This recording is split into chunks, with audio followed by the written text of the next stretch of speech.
This guy is playing the 13th grave. Guys, he's playing the 13th grave. I'm pretty sure I'll lose this match too. Okay. Team Bro Pyre!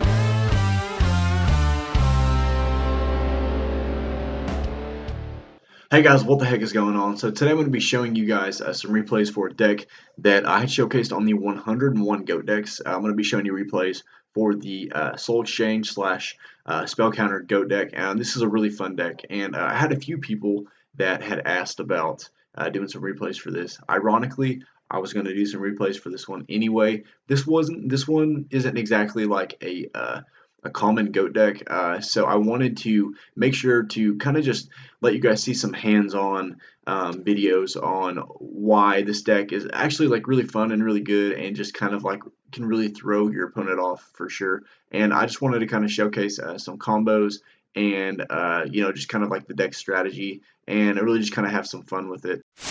This morning I was able to get on YGO and play a few hours worth of matches. I was able to capture a few that were really cool, and some that really just kind of showcased what this deck can do, and some of them that were really funny. So we're going to get into those. So I'm going to start off these replays with one that was actually really good. This one was probably the most competitive duel I'd had all morning. This was against a player that was really good. He's playing a Chaos flip deck, which is kind of a dead giveaway with the Tribe and the Sork and the Morphing Jar. So we're going to get into these. Okay, he went first. Okay, so he T-sets. And then I end up opening Thunder Dragon and Charity, which is really good. If you're new to Go format and you don't know, that's like one of the best combos in the whole entire game. So we started off pretty strong. That and Soul Exchange and Marionette. So Soul Exchange is a really cool card in this deck because it allows you to not only get rid of your opponent's problematic monsters like flips that they can't activate, or big monsters, but it allows you to get your level 5s on the board even quicker. And it is a spell, which is just kind of good with this card. And this card is a really great card. It just racks up counters and destroys your opponent's monsters. It's pretty cool, man. I really like Marionette. He activates MST, which is another card that'll add a counter, as well as Snatch Steal. This thing is up to 2,400 right now. That is just crazy. Okay, so I gain 1,000 life points. I steal it back, which is another counter.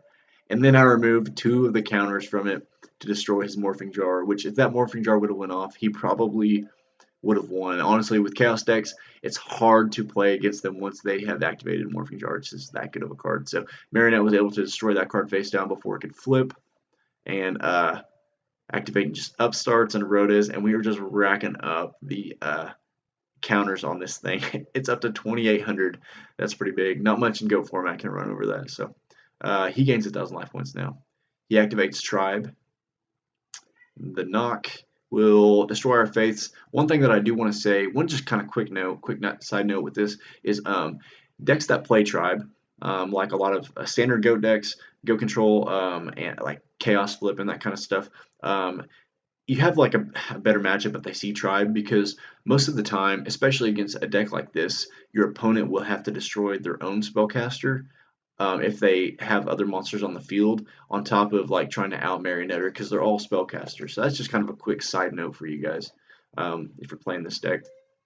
So Pot of Greed, and then Gustav will banish 2 spells, and that will run over Tribe. So Gustav is just really good. If you guys don't know what Gustav does, it is a card that just keeps gaining attack. It's kind of like Bazoo the Soul Eater, except for you have to banish spells instead of monsters. And this deck plays a lot of spells. Almost half of your deck is spells, because you want to be able to rack up counters on Marionette. So Gustav can get huge and can run over almost anything in this whole entire format just because of how big it gets. And it stays big for until your opponent's in phase.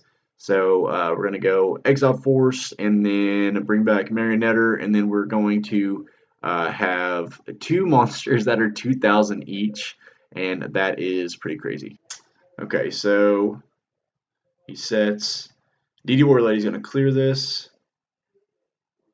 Gustav is going to attack the Dokoichi, and then we're going to banish 2 more, just to keep big on my opponent's turn so that he doesn't draw anything that'll attack over it. It becomes 14 without the counters on it. So pretty much anything like Tribe Breaker, Kaiku, DD Warrior Lady, that kind of stuff can just really attack over it. So banish 2 more, keep it at 2,000 again.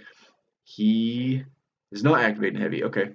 So we normal summon the Apprentice. The Apprentice will add a spell counter to anything on your side of the field that you can add one on, which is like Marionette or Breaker.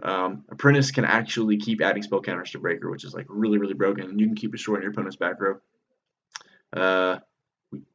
We don't banish anymore with Gustav. I think it's just because I had a pretty big monster presence anyway. It was just kind of like I really wasn't worried about him destroying it. Okay, so that's exactly 24, and that's what he had left. Cool. Okay, so this next match was actually one that was really, really funny, and but at the same time, it kind of showcased a lot of what this deck can do and the strategies and the combos and stuff. But this guy is just, he's on a whole nother level, guys. Like, he is playing some crazy stuff. Like, from the get-go, he's playing Soul Exchange, Zambira, General, Pyramid Turtle, and Nightmare Horse. And he has one card in his extra deck. It's really, really interesting. I'm pretty sure I actually lose this game. Okay, so I start out with Pot. I'm always starting out with Pot. Me and my friends joke that my Pot agreed on YGO Pro's ulti. It floats to the top. I don't know if that's like a Yu-Gi-Oh myth. It probably is. So I discard 2 Soul Exchanges. Okay, because I have one still in my hand. I was like, why did I do that? He activates Heavy Storm, runs over my Sangan, and then I search the Faith. Cool. I pitch the Thunder Dragons. Okay, so another really cool interaction right here. Thunder Dragon ends up being really useful. We play Soul Exchange in this deck to help get the Marionette on the field, but we also play Thunder Dragon in this deck to help the Soul Exchanges be live more often so that we can out our opponent's problematic things. Things like Pyramid Turtle that would special summon God knows what this guy's playing, so who knows what he can special summon. But we also play it because it allows us to play BLS. So continuing with this. Summon Zambira. Zambira is what? It's cool. It's a cool tag. It's a dark warrior that is really big. Continues to get smaller as it attacks. I end up pitching off of Charity. I end up pitching, Thunder Dragon, which is an obvious target. And then I end up pitching a Magical Plant. This is a cool card that I like in this deck. It allows you to play spell counters on cards that are face up. This guy is playing the 13th Grave. Guys, he's playing the 13th Grave. I'm pretty sure I'll lose this match too. Okay. He attacks, and I take the worst 1200 I've ever taken in my life. Set 1 with Faith. And he activates Book of Life to banish my Marionette and summon Shadow Ghoul. Oh my gosh. This guy, Shadow Ghoul, is up to 2100 attack. Tsukiyomi is going to get rid of the most problematic card in this guy's deck. He's playing the 13th Grave. This is all just crazy to me, guys. I haven't seen any of this since this morning. So he summons the General back, and I eat a lot of damage. Wow. Okay. All right. That was interesting. Alright, so this is the last match I'm going to show you guys today. I don't really know what's going on in this video, but I saved it as Gustav is a beast. So we'll see what's going on here. I don't really know what's going on. Okay, so I'm going first, and I open up Charity and Duo. Oh my gosh. Okay, so summon Tomato. What did I pitch off Charity? I always want to check. I pitched the Apprentice and Call the Haunted. Makes sense because the Apprentice, I have another copy in my hand. Okay, cool. He summons Sork, banishes all the monsters in his grave. I knock both of our faiths. And then I summon the Apprentice because Prince Magician special summons things face down, so it makes it really hard for Chaos Sork to destroy it. That's just another reason why you have like a better matchup against Chaos. It's just kind of the little small things that allow you to go plus on your opponent. And then I activate Exile Force twice. I normal summoned it and then brought it back with Premature.